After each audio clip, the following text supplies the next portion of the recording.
বাবা, তুমি সেদিন মৌমিতাকে অপমান করে বের করে দিয়েছিলে? হ্যাঁ মা, সেজন্যই তো আজকে ওকে ডেকে পাঠিয়েছি ওর কাছে ক্ষমা চাওয়ার জন্য।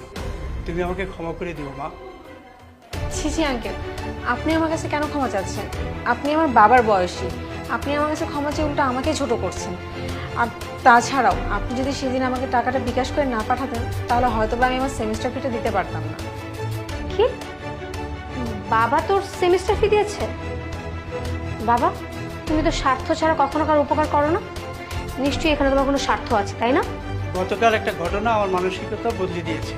ব্যাংক থেকে বের হওয়ার পরে ওই যা সবার কর। আরে কারা আপনারা? করিম করিম এই কি করতেছেন? এই এই এই এই করিম করিম আমার সব নিয়ে গেল আমার সব। চালু